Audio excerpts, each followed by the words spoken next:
Yes, Jeffrey. Kaya nagbigay ng Hamas ng positibong tugon sa ceasefire proposal ni US Envoy Steve Witkoff. Ngunit humiling ng mga amyenda. Kabilang dito ang permanenteng tigil putukan, ganap na pag-alis ng tropang Israeli sa Gaza at papanumbalik ng serbisyo at infrastruktura. Inilatag ng mukhaing 60 araw na tigil putukan ang palitan ng 28 bihag kapalit ng 1,200 Palestinian prisoners at humanitarian aid. Tinanggap ito ng Israel. Ngunit ayon kay Prime Minister Benjamin Netanyahu, tumanggi pa rin ang Hamas sa kasunduan. Sinabi ni US President Donald Trump na malapit na ang kasunduan, ngunit itinanggi ito ni Witkoff bilang ganap na hindi katanggap-tanggap.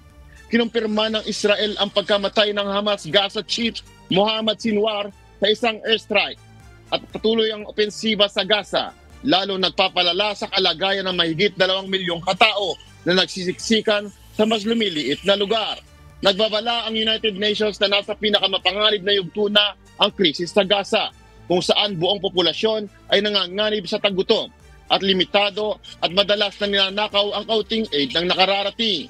Itinanggi ng Israel ang paggamit ng gutom bilang sandata at sinisi ang Hamas sa pagkuha ng supply na itinanggi naman ng grupo. Ang digmaan na nagsimula noong Oktubre 7, 2023 ay nagdulot na ng mahigit 54,000 nasawi sa panig ng Palestino at malawakang pagkawasak sa Gaza. Balik sa'yo, Lea. Salamat, Jeffrey Coz mula sa Edmonton, Canada.